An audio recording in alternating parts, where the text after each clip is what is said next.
Organizations win championships. A Chicago Bulls podcast with Jason and Dan Bernstein on 312 Sports. Welcome to episode 119 of Organizations Win Championships, a Chicago Bulls podcast here on 312 Sports. I'm Dan Bernstein. That is Jason Bernstein. And now we can say, and it means something, the man in the middle, literally and figuratively, is former Bulls center Will Perdue, who is here to talk about your Chicago Bulls, who currently, after that incredibly improbable win last night, I'll tell you how improbable in a little bit, but the Bulls are 7-6, currently 8th in the East as they continue their Western swing. And as of right now, they are 13th in offensive rating, 21st in defensive rating, and 18th in net rating.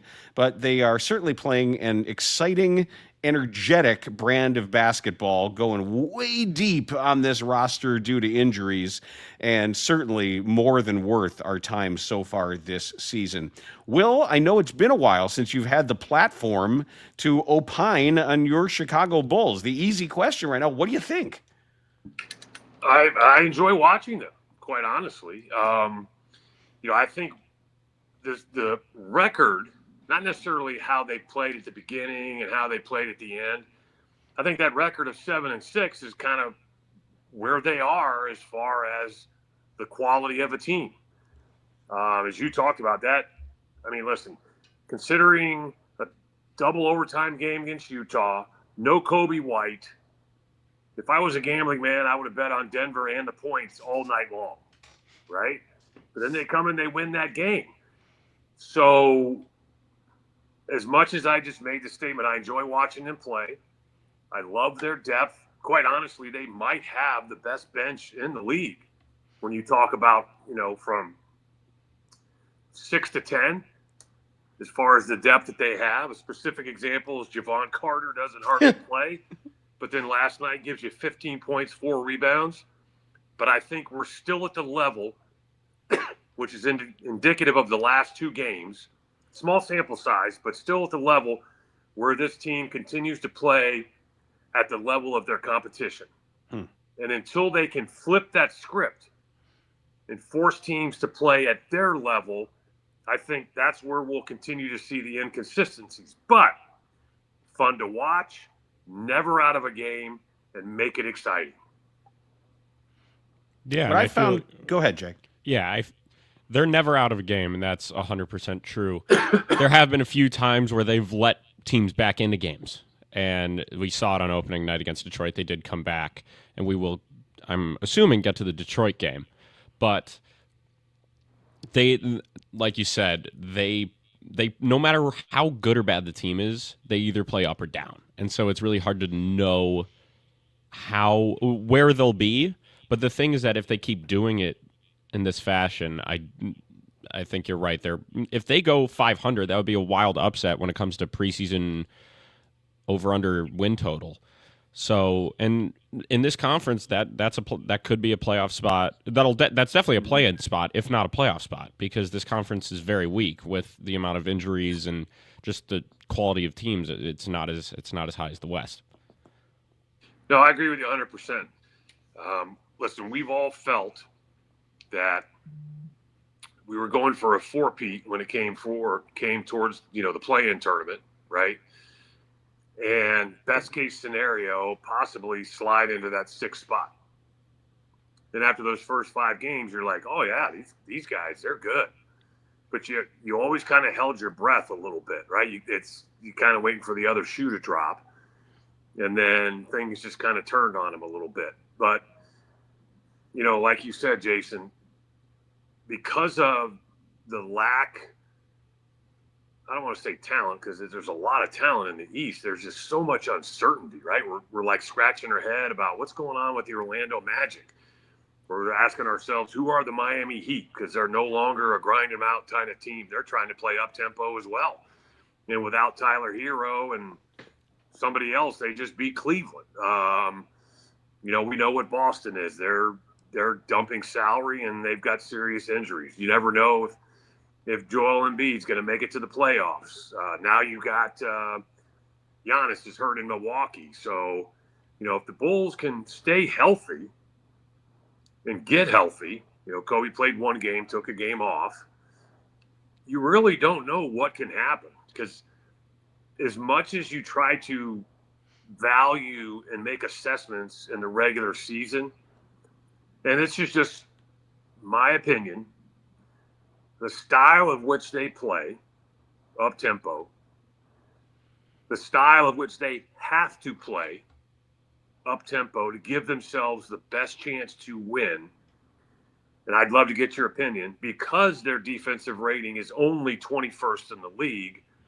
It's not good enough to maintain over a 7-game series if you're playing a healthy team, to give them an honest opportunity to win a series. Now, if it's an unhealthy team and somebody's hurt and they limp into the playoffs, they've got a really good chance of beating somebody because of how they play and their depth.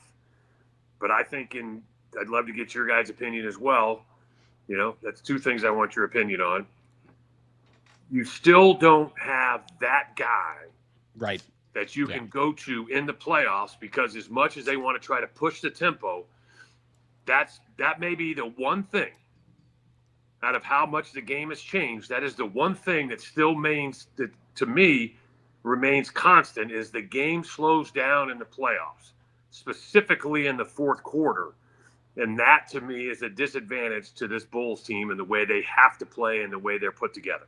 Well, I think a lot of that, too, has shown itself when the losing streak began, when you saw what happened. First, it was Giannis taking over, and there was nothing they could do.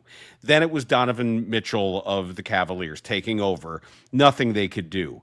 And then, my God, what Wemby did to them in the fourth quarter, I don't expect. There are a lot of teams that can't do that. And we even saw what Lauri Markkanen was doing. I think that's part of it, too, is being able to counter somebody where you know where it's going, you know what they're doing.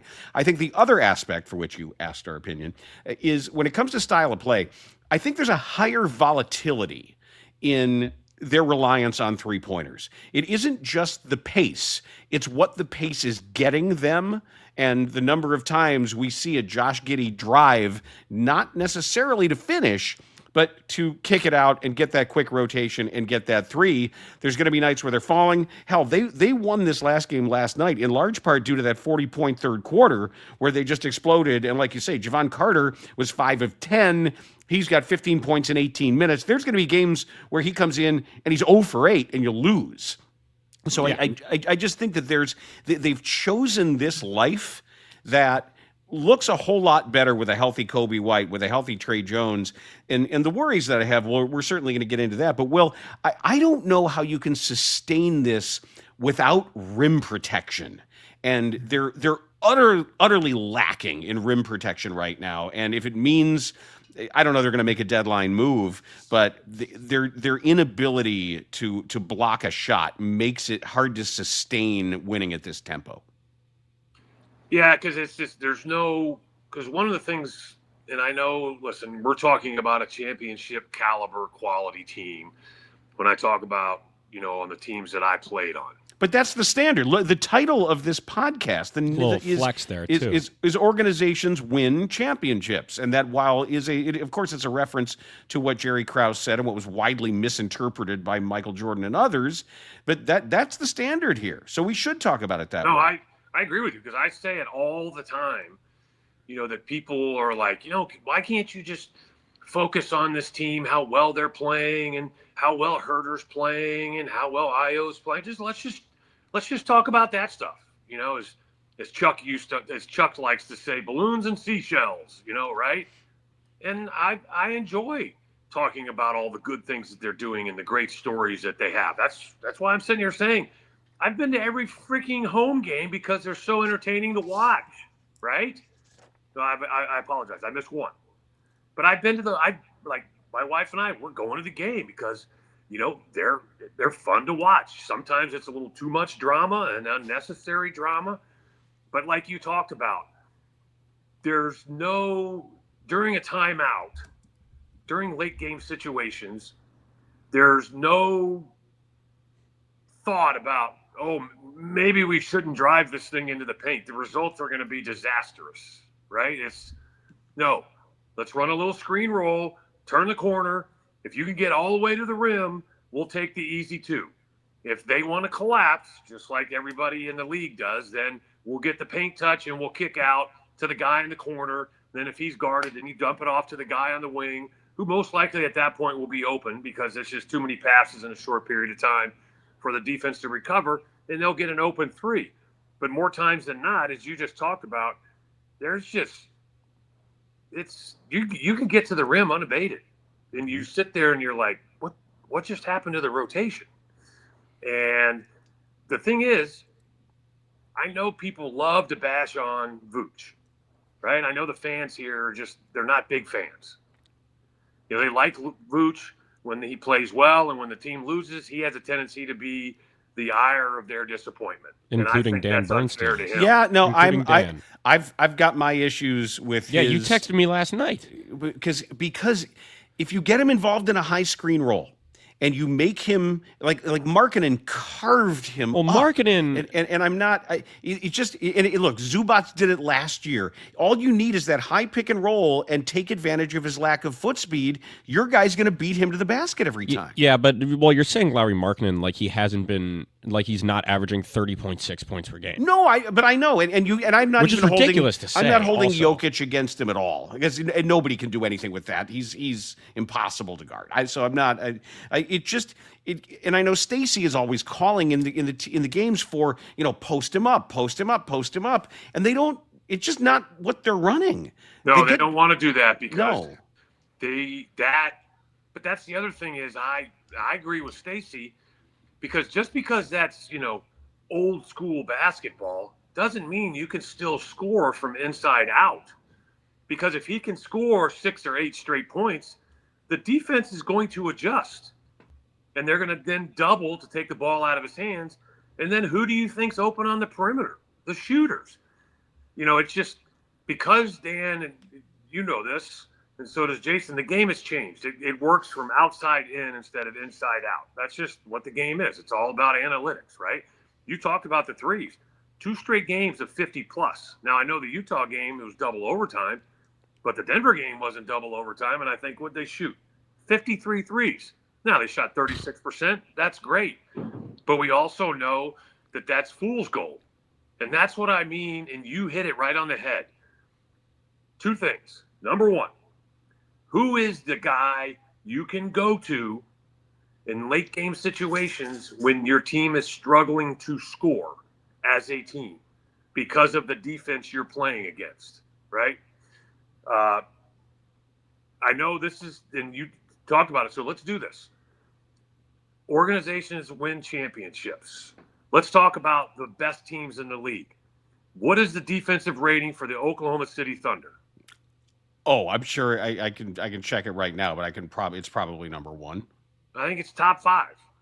Okay, along with their offense, but they have probably the MVP. Who I love the fact when guys win the MVP. Yeah, they're number 1 in defensive rating. Yeah, and that's a dangerous combination. Number 1 in defensive rating, youngest team in the league, coming off winning a championship. And I just read an article today. Do you see how many teams' draft picks they have coming up in this all year's draft? Of them. It's not okay. It's all of them. I mean, it's just. I mean, come on, man. This is not good for the league. Sam Presti. But my point is that okay, that's the benchmark, right? You got to figure out a way. Your defense has to be better than 21st if you really want to make a punch, an impact in the playoffs. And that's, as you pointed out, I always tell people there are certain organizations, the Chicago Bulls, number 1, because this is what the podcast is about. The Miami Heat, number 2. The Boston Celtics, number 3. The Los Angeles Lakers, number 4. The San Antonio Spurs, number 5.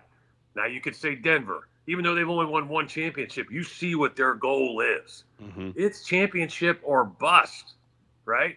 Because if Denver doesn't make it to the finals, to them, their season is a waste. It's a failure. Same thing with Oklahoma City. Same thing because LeBron's in LA. I don't think they're getting there, but that's their goal. And that's probably the one thing that we sit here and ask ourselves, what exactly is the goal of this organization? And the reason why I word it like that, okay, is because I think all three of us will agree, and you surprised me, Dan, by saying this team is fun to watch. They play a tempo that is exciting. They rely, they lean heavily on the three, and they win games that they probably shouldn't, and they lose games that they probably shouldn't. But that's every team in the league. But the reason why I say this is now, to me, about the organization is because the team is who the team is. Yeah. You guys have actually done a nice job. I mean, at the end of the day, we all kind of thought that, they were joking. I'll just be vague here and say they were joking when they said, I want 10 good guys. Yeah, he said it, and I kind of laughed when Arturas said, sometimes we look at, we can win with depth. And I was laughing. And here's the thing. He's right to an extent. Correct. I think you can win these games. You can be a really fun regular season team and maybe win a playoff series by out-trying people and having... and depth is important. Don't get me wrong. Depth is incredibly important. You look at the Phoenix Suns, what happened to them when they were a really deep team and they had Jay Crowder and Cam Johnson, Mikal Bridges on those teams. They got to the NBA Finals and won 2 games. And then you get rid of it for Kevin Durant, and look what happened to that. But I understand what you're saying, that it can't just be depth. You need to have a guy, as Will was saying, that you need star power in this league. And back to your point about rim protection, and this goes to what are the Bulls going to do to get closer to a championship? Is it going to be this season? Probably not. But what are they going to do? Because you don't want to be in that middle ground.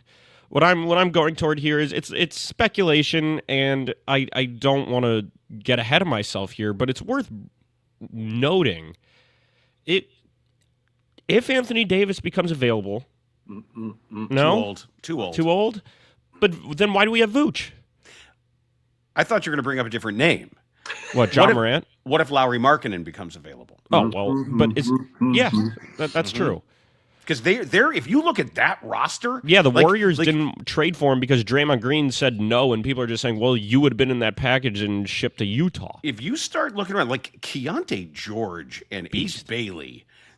They've got some dudes, and when I start looking for the future, like who's the next Houston, it might be Portland who they're going to see next. Oh, don't get me started on Portland. But this Utah team is really well coached, and so if they think that maybe Markkanen doesn't quite line up, I'm on the phone because then we're talking. Then it's getting interesting.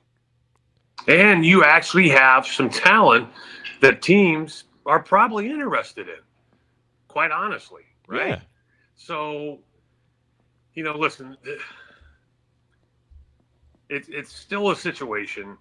You mentioned Anthony Davis. It's just, I'm sorry. I mean, I just thought it would, because it's rim protection, and that's a proven I like star. his talent, but it's the thought. He's hurt all the time. That's the thing, and he's fat now. Hey, here's the other thing that I'm going to throw at you when you mention players like that.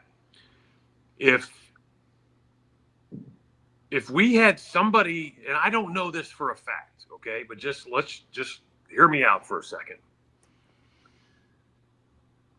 It's like, what made Jerry Krause and Phil Jackson feel like that Dennis Rodman, and I'm not bringing this up because I was the one traded for him, but think about this. What made Phil Jackson and Jerry Krause feel like they could trust Dennis Rodman, considering his history, if he came to Chicago, meaning he's going to show up, he's going to go out to the edge of the diving board, but not jump in the deep end? Michael Jordan. Mm-hmm. Regardless of how much he hated Michael when he was at Detroit, he respected him. And he was going to play and continue to be there for that respect. Yeah, he skipped practices. He partied all the time. He bitched and moaned about how he needed to leave Utah and go to Vegas and all this stuff, right? But at the end of the day, Michael knew that when it was time for a game, when he turned and looked to his left, Dennis was there. And that's because Dennis respected Phil Jackson and Dennis respected Michael Jordan. I'm not sure he respected anybody else, but because of those two guys. I'm not sure he respected himself. Correct. But he was playing for the other guys. He wasn't playing for himself, right? But that's my point is that do we think that Anthony Davis as a player, because and this is just part of what I think from how I was brought up, the organizations I played with, since Doncic has left that team, what has he become as a player? Well, that I don't know that he would be ready to buy into whatever the Bulls have right now. And I don't generally think you can, you win a championship because of chemistry or want to or buy in. But it is noticeable with this Bulls team. And I'll tell you, last night I saw something that I loved. And it was, of all people, when Patrick Williams was pulled down by Tim Hardaway Jr., and then I think it was Jamal Murray that came in and hit him in the face.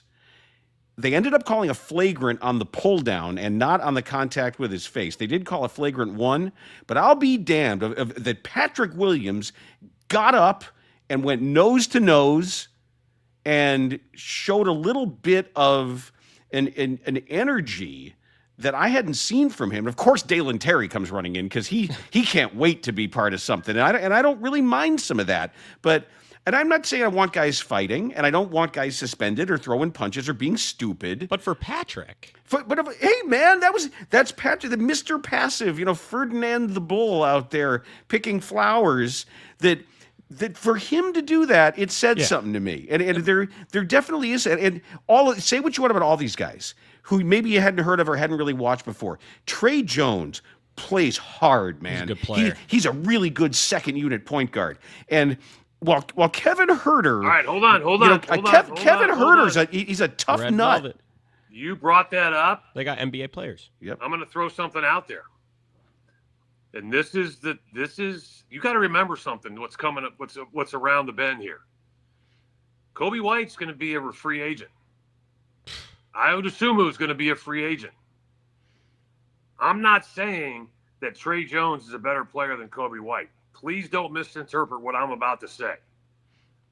But I truly believe if you take that starting unit for what we think it's supposed to be, that Trey Jones is a better fit for that starting unit than Kobe White. Ooh. Now, honestly, Dad, before you say anything, I called you Dad, so that means we're getting real. I must have said something stupid if you're calling me Dad. Because did I not tell you when Trey Jones was playing in the starting lineup, I said they look really damn good. I said it. Okay. Let me I said just, it.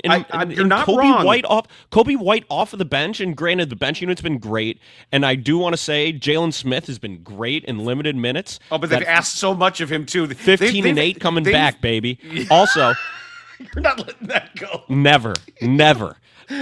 But imagine Kobe coming off the bench and scoring 22. Why can't he do that? Because I understand that he's definitely the best individual scorer on the team. I think Trey Jones is a second unit point guard on a champion. I don't think he's a starting point guard on a champion. And I think Josh Giddey, if you look at their system, and if you watch the 5-out stuff that Billy is running here, and it's very common, and in the games that I've gone to, I have been tracking and trying to diagram as best I can what a lot of other teams are doing. And a lot of teams are running the same 5-out stuff, where we used to go to a game and everybody's running floppy actions and everybody's running ISOs and everybody's running slice cuts, and the pin downs and all that. What we're seeing now is all this 5-out, the high screen rolls into flare actions and into the weak side dive cuts with everybody away. And I love the way Kobe fits with Giddey in some of the guard quick actions that they can do.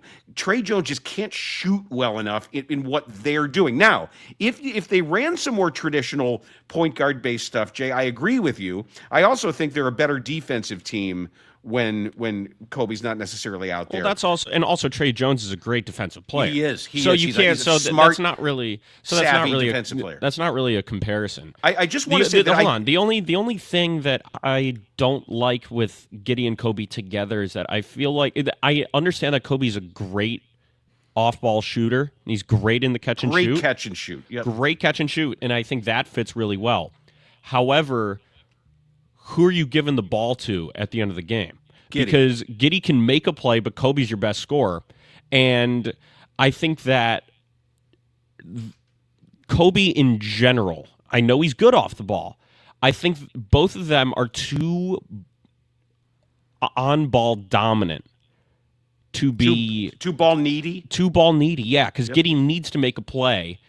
He can do that little floater off the glass. He can pass the ball. And I honestly prefer the ball in Giddey's hands because there are more options, in my opinion, because of his passing ability. And also, I think his height matters. If you get a switch... He's finally realizing he's 6'8". Yeah. 6'9". I was saying he's 6'9". Will, what do you... It might be the hair. Who? But Giddey. But Fletch? 6'9" with the afro, yeah? All right, now hold on a second. Go ahead. Here's the thing. I mean, it's not like anything you said is wrong. But to me... If you want to talk about a late game situation, okay, you don't have a DeMar DeRozan on this team. Good. Okay? But what you do have, as Dan, you just pointed out, you might have one of the best facilitators in the league in Josh Giddey. Yeah.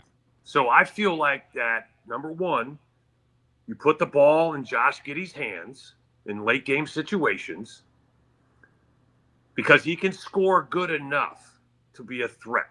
Yeah. To where you got to be very careful with how you help or how far you play off. And number two, you need to start running some Steph Curry action, because I'll ask both you guys, in late game situations, do the Golden State Warriors just hand the ball to Steph and say, go to work? No. They run them off a bunch of screens, a lot of player screens. Don't they basically put the ball in somebody else's hands and let him basically run somebody, kind of like you used to see Hersey Hawkins at Bradley, right? The same type of thing. Not a guy that breaks you down off the dribble. He can with the eyebrow fake and all that stuff, but a guy they run off, and he's so quick with his catch and release. Even when you're in his face, I think you could be really successful running those type of plays for Kobe. I really do, because of his ability to shoot like that. He can't shoot like that, though. I mean, Steph Curry's he's one of a kind. He's the guy that changed the game. Yeah. He's the guy that changed. But it's a copycat league. So in order to win, you need guys that are similar than that. Yeah. And I think Kobe can do stuff like that. I really do. But it's because of the fact that you now have Giddey that permits you to do that. Yeah, my worry, though, is if you're doing some of that, I know there are ways you can counter it. Obviously, if you prefer that he finishes at the rim, you would trail. So you would have his man trail and help to force a curl. You could, in any number of these screens that you're talking about, Will, you can double. You can blitz it, and depending on the athletic, these in positionless basketball, there's so many opportunities to either switch or double and recover. We've seen the Bulls get burned by switches because in not necessarily knowing who's following whom and requiring that kind of communication. But I think Kobe. I don't know that Kobe's handle is tight enough that if you force him to catch and put it on the floor, teams will come weak and attack that dribble with flash doubles. Right now, but you're exactly right? Because if I'm an opponent, my goal is now to take the ball out of the hands of Josh Giddey and Kobe White. Let somebody else beat us. But this is where I think sometimes you make a mistake by putting your best shooters on the floor. Sometimes you got to put your smartest players on the floor so that those guys can read off exactly what you said. where you as a coach now have the confidence. And that's the other thing is I think that the Bulls did a great job of improving their basketball IQ because I agree with you. I think that now in late game situations, you should have Josh Giddey on the floor as your primary ball handler and facilitator, right? Because he's proven that he can get to the rim. He's proven that he can knock down a three occasionally, right? His shooting has gotten better. But now we're talking about, and Kobe, because he's your best scorer. But now to me, you got to go with smarts. And there's a reason why this dude is playing the best basketball of his life. And that's Kevin Huerter. He needs to be on the floor in late game situations. And not because he's some great player, but when I watch him play, his basketball IQ blows me away. How he sneaks in and gets offensive rebounds. How he's the guy that's always doing the back cut when the play is over, when he's overplayed and he's getting easy looks at the rim. Because it's just like last night in that game, you're like, Huerter. And then you're like, 20? Mm-hmm. How the hell did he score 20? Right? But also, out of only 12 shots, 7 of 12, 4 of 9 from 3. Smart basketball IQ, when those switches are made, he can do what you can do. All right? And then now, because of his smarts, Trey Jones, not because he's a great shooter, but because of how smart he is, and then Ayo Dosunmu. And you're like, oh, wait a minute. That's a 5-guard lineup. I'm like, if you got the ball last, hell yeah, that's the 5-guard lineup. Good luck trying to guard him. On offense, the only problem I have with Huerter is the ability to get somebody switched onto him to attack him individually defensively. And I know that Billy can do this if it is one of these sequential situational times where when you put Patrick Williams in and have a really good free throw shooter, a guy who can hit logo threes, who is also capable of holding his own physically defensively. I wish you could combine some of these players too. No, Okoro's a wonderful defensive player. No, but they're leaving him on offense. I wanted to mention, and this is just kind of a general question. Should Patrick Williams start over Okoro? Because when we talked to Jason Goff, he's not the biggest fan of Okoro, and I think that his limited offensive output, as good of a defender as he is, if you're looking to even be a 6th seed in the playoffs, it's hard when one of your starters can't score at all. Yeah, but also remember this, okay? Go back to last year and the year before. When you put P. Will on the floor with scores, what happens to him? Yeah, true. Disappears. He just kind of fades. Okay, so if you put him in that starting lineup, he then basically becomes your 5th option. So then what happens? He has a tendency to stand around. I think in his mind, he truly believes that he's a better scorer with the second unit because I feel like he plays harder and he plays better with the second unit. I mean, I think what we've seen as of late is a little uptick in his scoring. I mean, I think this is who he is, right? We've always talked about, and you hit him on the head, he's very passive. He's not aggressive. I talked about somebody should be feeding this guy nails. But I think he's a guy, quite honestly, that's going to give you between 7 and 10 points a night, 7 points against Denver. And he's never going to be the rebounder that we want him to be. I mean, it's for him to have only 2 rebounds in 17 minutes, that's unforgivable. But that happens more often than not. So he's probably a guy that's going to give you 7 to 10 points and 3 to 5 rebounds, right? I think Okoro is basically this. Those 2 guys are the same exact guys, but I like Okoro's motor more so than I like P. Will's motor. That's just my opinion. I think you could go either way, but then you start asking yourself, okay, who's the better fit for what unit and playing with who? And then that's where Billy's job comes into question. And I'm not saying he's doing a bad job. I think he's actually doing a really good job. But sometimes, listen, Chip Schaefer used to say this all the time when he was our trainer, too smart is dumb. Sometimes you got to rely on the eye test and stick with what you got. All right, you mentioned Jalen Smith a couple of times, and it's been really interesting for me to see this poor dude has been asked to be something he's not.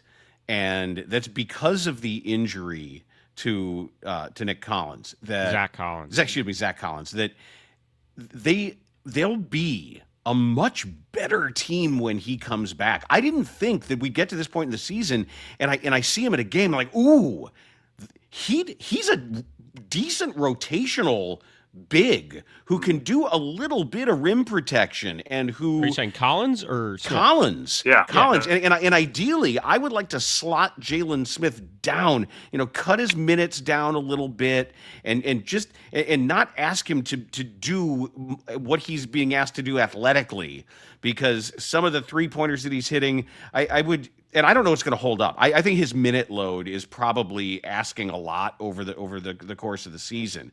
And same with Vooch, too, that at some point a 35-year-old guy just can't be playing the minutes that he's playing. But Zach Collins coming back is gonna help them more than I think people realize in this. Yeah, I agree with that. Well, we'll see. I don't know when our next update is on him, but I do like the fact that they had a plan on Kobe White. They knew what they were going to do. They weren't messing around with something as precarious as a calf injury. Yeah, as we saw in the finals. Yeah, I think I'm right, but I think a broken bone in the hand, they've got a little better sense of what the risks are with that. But I'll be interested to see what that contribution is. So when you start looking, Will, at the distribution of minutes and the way Billy is working through all of the injuries that they've had to deal with right now, and how do you start looking at the course of the season about minute loads? And the good thing about going 10 or sometimes 11 or 12 guys over the course of some of these games, that you have the opportunities for guys to earn more minutes. Does anything stand out to you as underusage, overusage, or where you want the balance to be so they can maintain this kind of effort? No, I think they're doing a really good job, because if you go back and look at the Denver game, in altitude, coming off a double-digit not only win, but you then had to play a double overtime game, jump on a plane. I would imagine, did they gain an hour coming back to Denver? Or I don't think so. I think they're both Mountain Time. I think they're both Mountain Time. But yeah, but I mean, you probably got to the hotel 2:30, 3 a.m. because of the fact you played a double overtime game, and by the time you get out of the stadium, get to the airport, get on the plane, get to Denver. Remember, also, Denver's airport is not close to the city. It's brutal. It's like a 30, 35-minute bus ride with no traffic, right? So you get there, like I said, between 2 and 3 a.m. You got a game that night. One guy played 30 minutes or more, and that was Josh Giddey, played 30, right? Vooch played 29. Modest played 29. But I thought they did a really nice job of distribution of the minutes. I think that just goes to show you how they're monitoring the minutes. But at the same time, I think that they if they're going to continue to try to play at this pace, I mean, you've basically scored 150 in double overtime, 130 in regulation. You're going to have to go 10, 11 deep every given night, on any given night, sometimes every night, because it's just the stress that you put on the body. And it's not just about the game itself, right? It's the get the game in. Let's hurry up and get to the airport. Let's get on the plane. Let's get to Denver. Try to get your rest. I mean, that's the part that people don't realize really tears down the body, because you just don't have the time to recover, right? It's kind of like the NFL guys playing on Sunday, and then you see how poor of quality that Thursday night game is every week, right? Just to illustrate what you're talking about, I got a note sent to me from Ben Heisler, a longtime friend of the pod. And he said, and I think he tweeted this, to put in perspective what the Bulls did in Denver.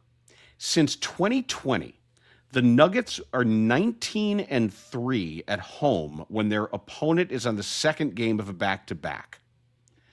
And the Bulls did it after playing that 2 overtime game in Utah. The Nuggets had not lost a home game as a double-digit favorite against a team on the second game of a back-to-back in almost 10 years. The last time there was an upset like that, it was when Denver was a 10-point favorite and lost to the Sixers by 2 on December 30th, 2016. Oh, my God, that team. Just think about that Sixers team. Oh, yeah. That's Tony Roten and Nerlens Noel, Jalil Okafor. Oh, my Lord.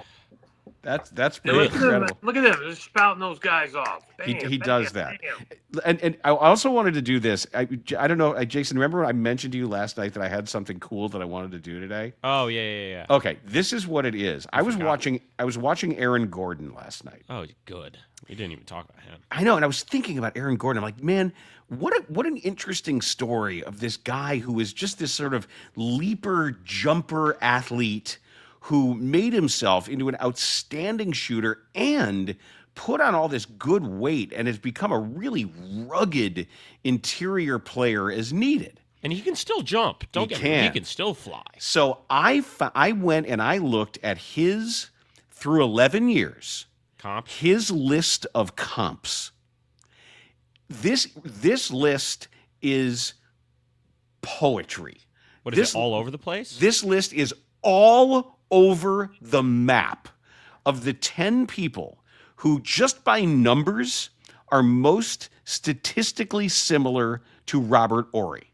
So all I wanted, excuse me. Oh, I mentioned. Damn it! I was looking at the name Robert Horry because he's on there. Sorry, Aaron Gordon. Robert Horry is one of the names. I already have a name, and it's a long shot. But the thing is that you said it's all over the place, so I feel like there are no bad guesses. There's no bad guesses. Danny Granger. Great guess, not on here. Okay. But all I'm going to do is I want to read the names, and then either you, Jason or Will, just first blush.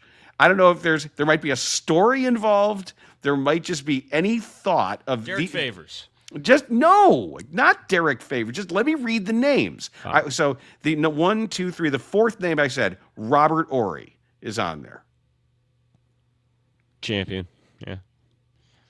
Champion, and sort of, I would say, ahead of his time as far as skill set. Yeah, probably. All right, let's go with the names. Okay, because you already spoiled one. Caron Butler. Okay. Underrated. All right. Kenyon Martin. Yeah, that makes a lot of sense. High flyer, high draft pick, good player, but never really, right. Perennial talent. Number one overall pick, right? And that's what I said. Yeah, not the only one on this list either. Okay, Junior Bridgman. Solid, all around, really good player. I don't know who that is. Am I too young? Mike, yes, you are. Yes, he's best known for being the key player that came back in the Kareem Abdul-Jabbar trade. That's correct. Interesting. Also, remember, I do have a quick story for you. And Dan, I'm curious if you know this or not. I just am very fortunate to have known Bridgen from the time that I lived in Louisville. He's a big business success, isn't he? Yes, huge. But yeah. He ended up at Louisville because his coach at Louisville had actually recruited him and had him going to UCLA. I did not know that. Right. Denny Crum was an assistant at UCLA, remember? Mm-hmm. Under John Wooden. Mm-hmm. And he came out and recruited him in the state of Indiana and had him going to UCLA. Then, all of a sudden, Denny Crum gets the Louisville job, and Junior Bridgman flips and goes to Louisville, and they win a national championship because of him. Well, I did not know that. I did not. That's great. So we're halfway through. It hasn't even really gotten fun yet. Okay.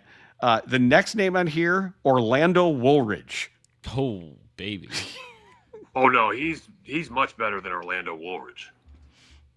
I'm just saying stat-wise, that statistical comps, Woolridge, legend. Terry Boers always told the story about Jordan's rookie year when they were working out they were still at Angel Guardian, and it was before the multiplex and obviously before the Berto Center, and Jordan was a rookie, and I think Terry was a young columnist at the Sun-Times, and he came up to Orlando and he said, this is like first day of training camp, and he said, so how does it feel to have such a hot shot on your team? And Orlando said, it's not my team anymore. It's his team. Go talk to him. Wow. That That was For one a rookie practice. to get that much respect? Yep, one Was practice. he like one of the Wow. first players that you would say was a physical specimen? Orlando? Yeah. Well, in more ways than one. What, are you going to Famously. say you got fat? No, Orlando.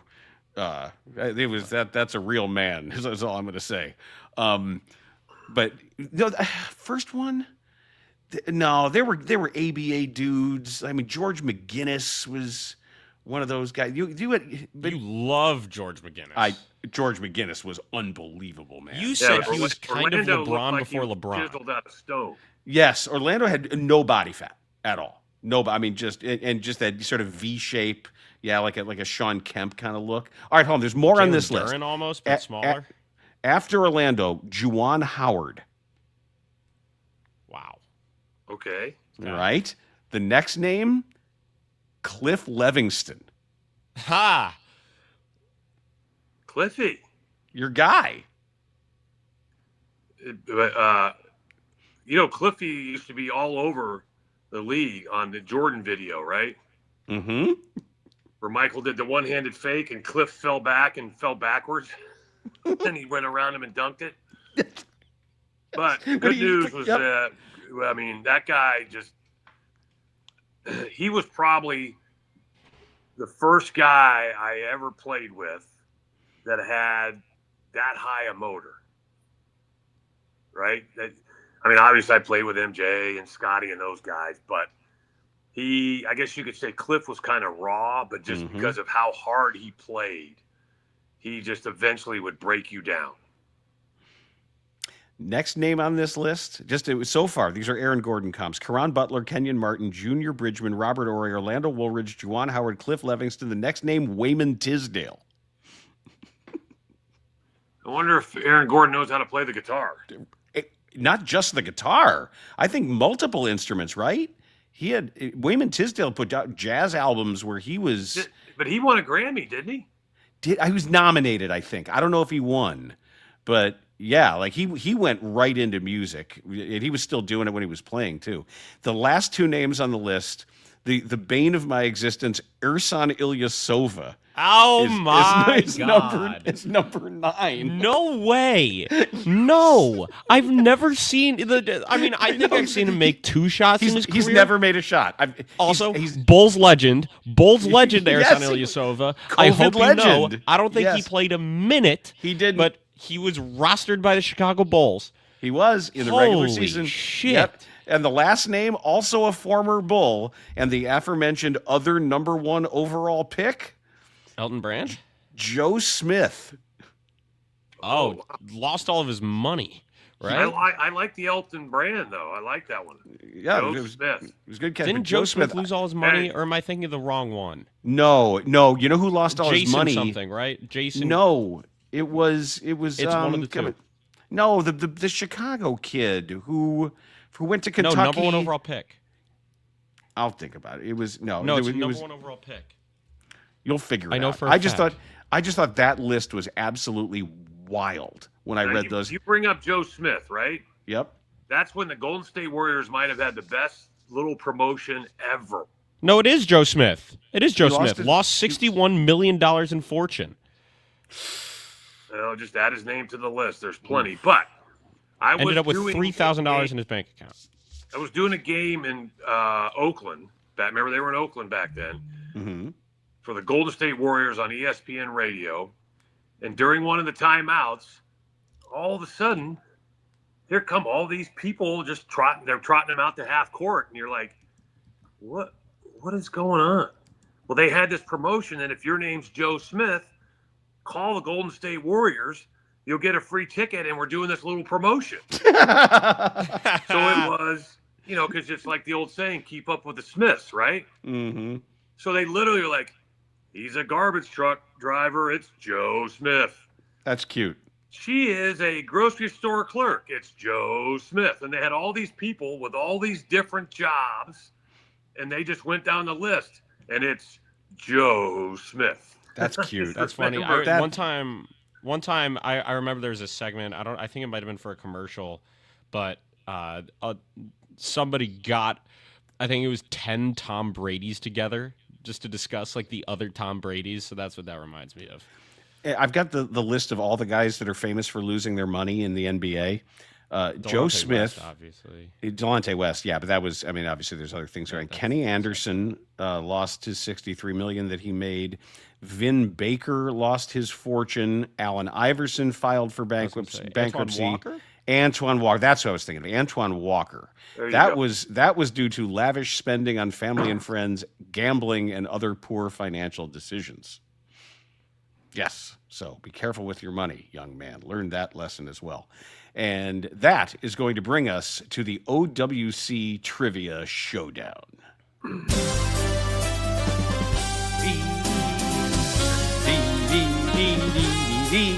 And Will, you do not have to participate. Who is this Dan Bernstein that we see here? Who is this?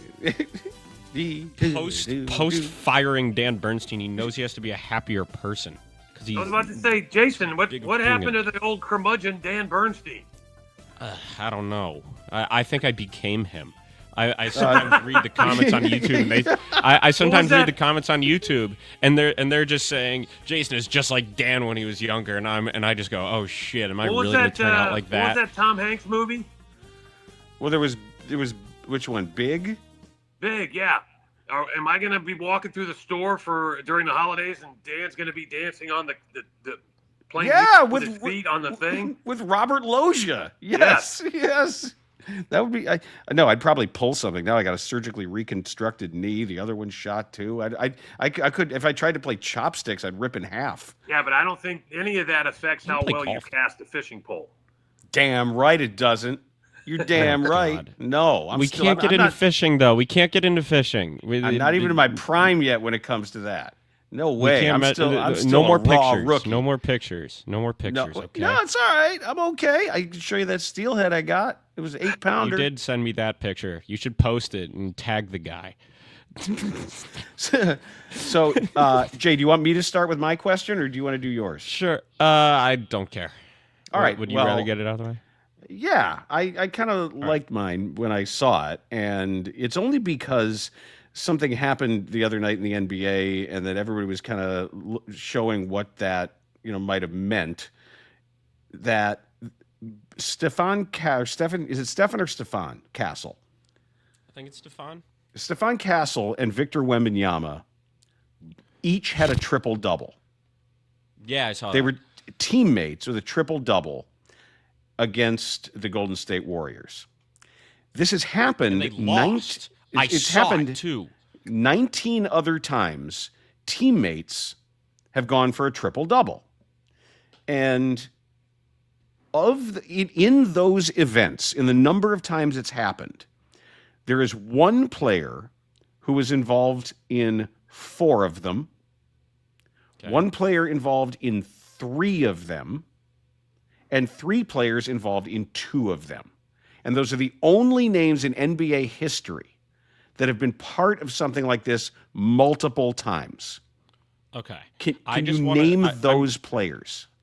I'm thinking I'm going by volume here, just because the more triple doubles you get.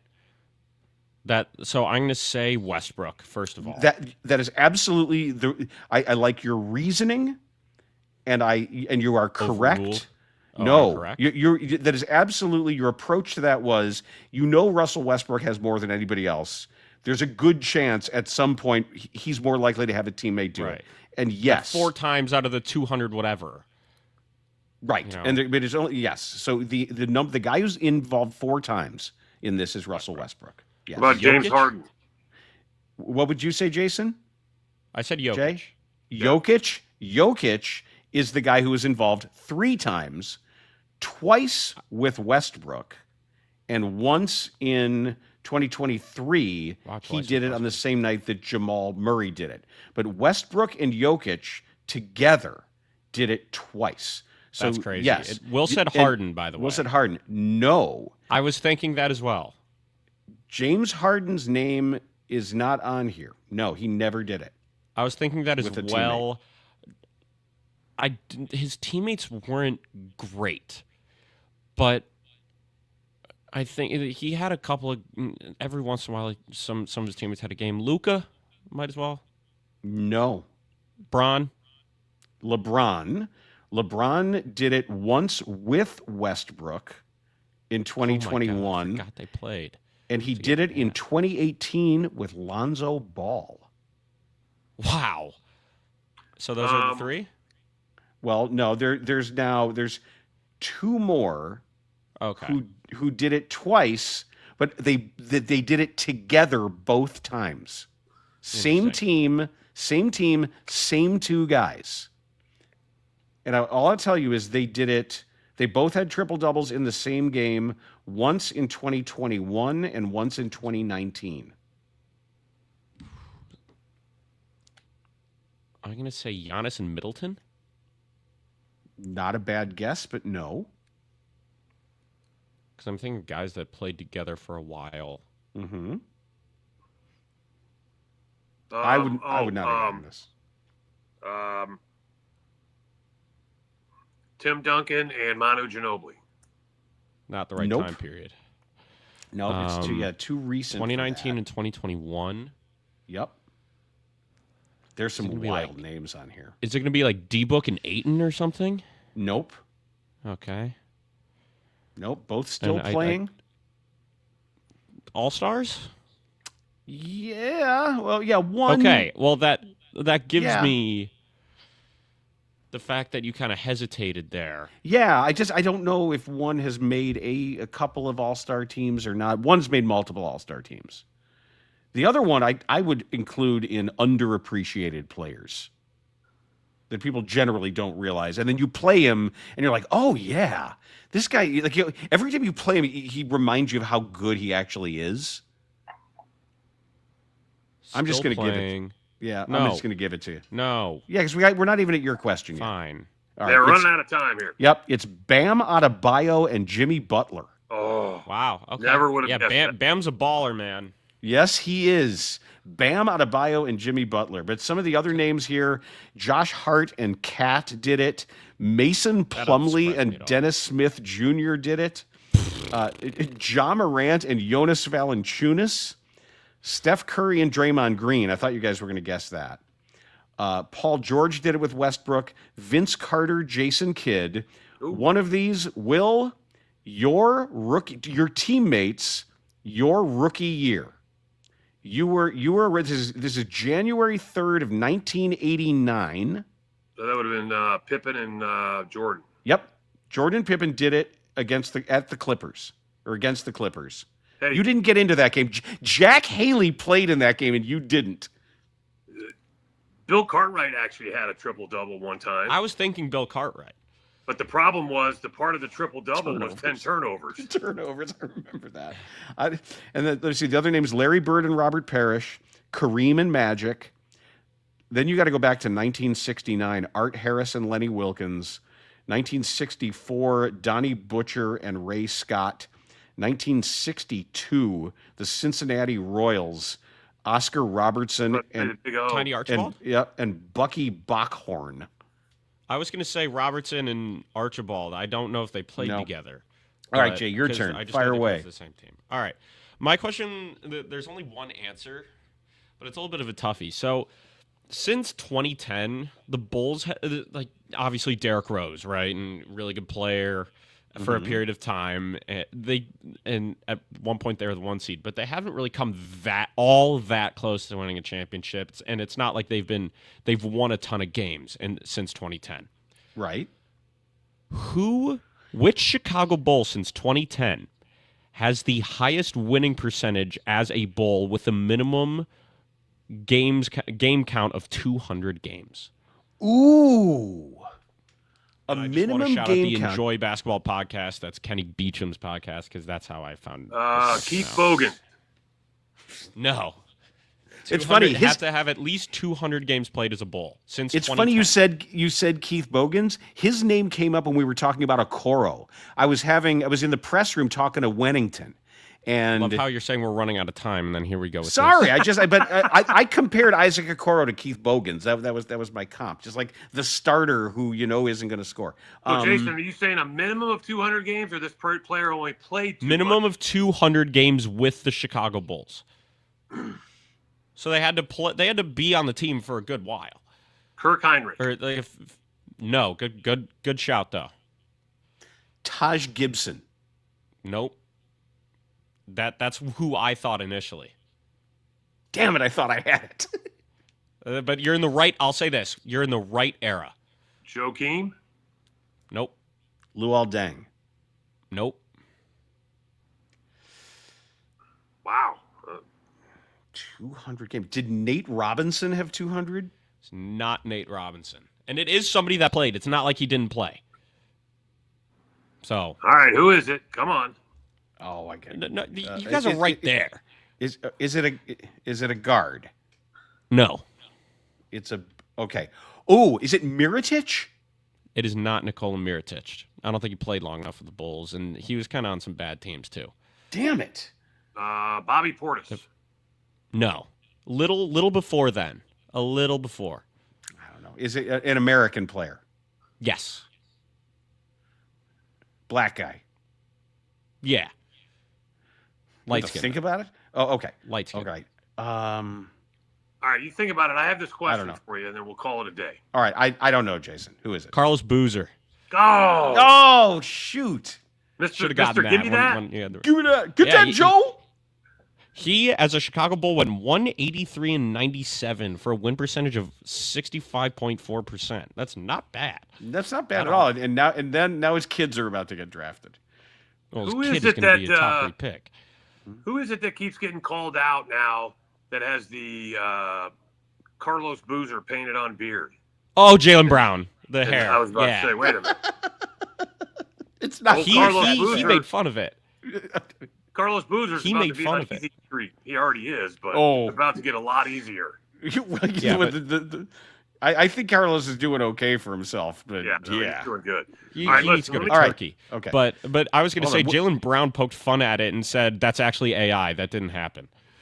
Right. All right. You said you had a question, Will. It's a bit. Yeah, so I think all of us will agree that I don't want to say the Bulls have turned a corner, but they're pointing in the right direction. Pointing, Okay. Correct. okay? Because they have talent, they have depth.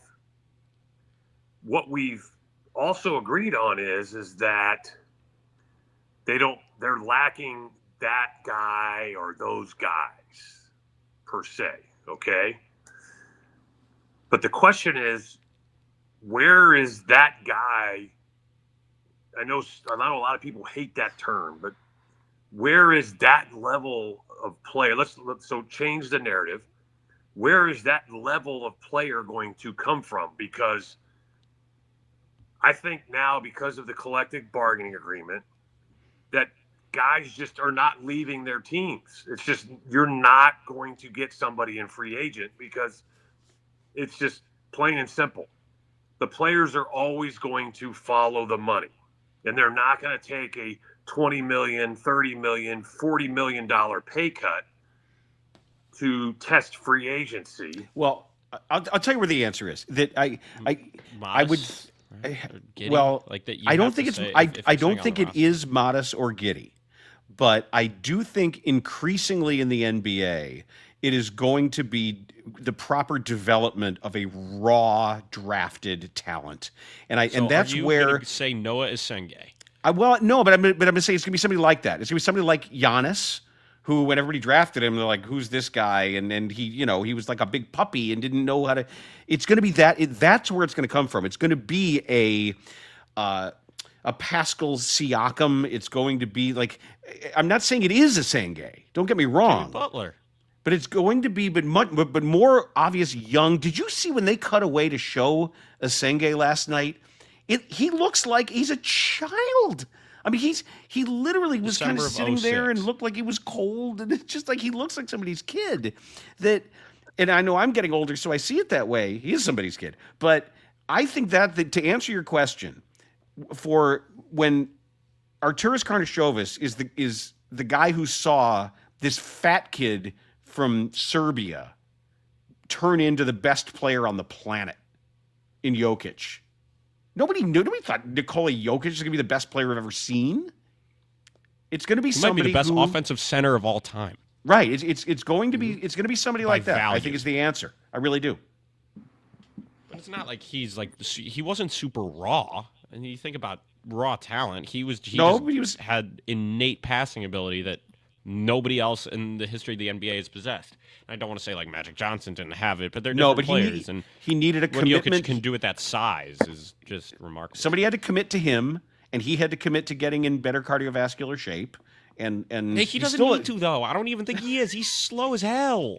He's fat and slow. He just happens to be great. He literally stands there. He's 7 feet tall. He picks the ball up off the glass and throws a touchdown pass.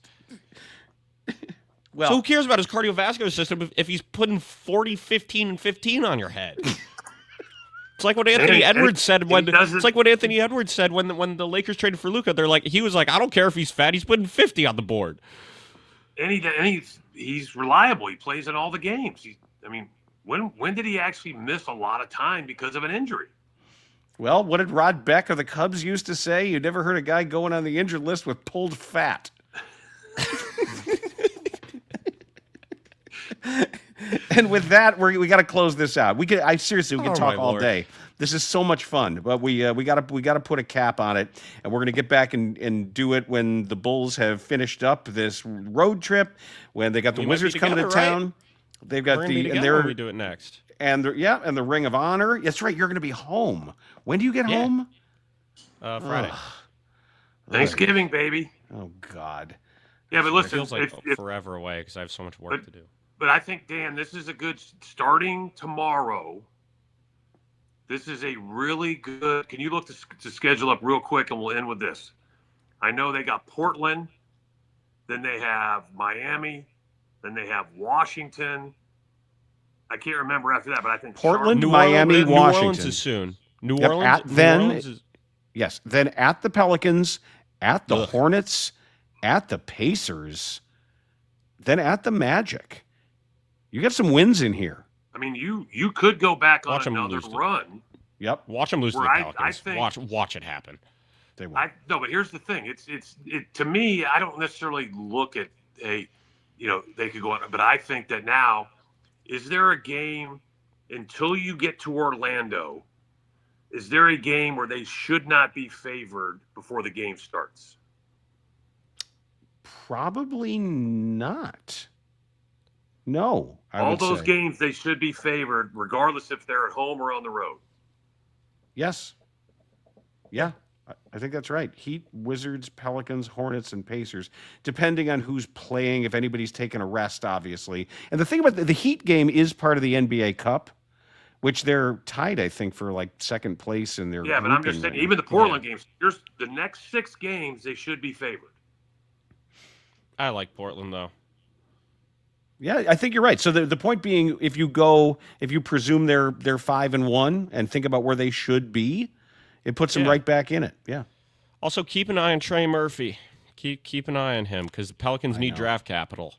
He might be dealt somewhere, and that's a dude. Ooh. I mean, 20-point per game scorer and really dynamic. I like him a lot. All right, we're done with basketball, and I keep saying last thing, but fine. We've already, we picked on Dan a little bit. How he's Mr. Smiley now. Come at me. But right, Jason, I just figured it out, man. I was sitting here during the whole thing. I'm like, you look like, and I think this is a compliment, by the way. You look like the third Ghostbuster. Harold Ramis? Who's that? Yeah. Yes. Yeah, there's a little bit of that. Definitely. The way he looks right now with the hair, the glasses. I need to get a haircut, is what. Young Harold, there's a little bit of young Harold Ramis there, or like in Stripes. Yep. Oh, I see it. Yeah. Yeah, definitely. You could definitely do worse than his level of success. I mean, we're going to slide into Switzerland and slide right out, so nobody will ever know. It's like going into Wisconsin. Nobody understands that reference either. Because the drinking age in Illinois was 21, the drinking age in Wisconsin was 19, was 18, and then 19, and everybody used to drive there, get drunk, and then kill themselves driving home. So they standardized the ages, but that was that reference. It's Czechoslovakia. It's like going to Wisconsin. Only Chicago people knew it. All right, Will, this was an absolute pleasure, man. Thank you guys. I had a blast. Anytime, let me know. This is awesome. Yeah, you're always welcome. You are absolutely always welcome. Guys, I hope, listen, Jason, safe travels, get home, and thank you. Have a great Thanksgiving, everybody. You too. I want to mention Will Perdue. You should follow him on Twitter at Will_Perdue32. And you can check out all his thoughts on these Chicago Bulls. This has been Organizations Win Championships. Like, subscribe, rate, do all of those things. We'll be back at you next week. Organizations Win Championships, a Chicago Bulls podcast with Jason and Dan Bernstein on 312 Sports.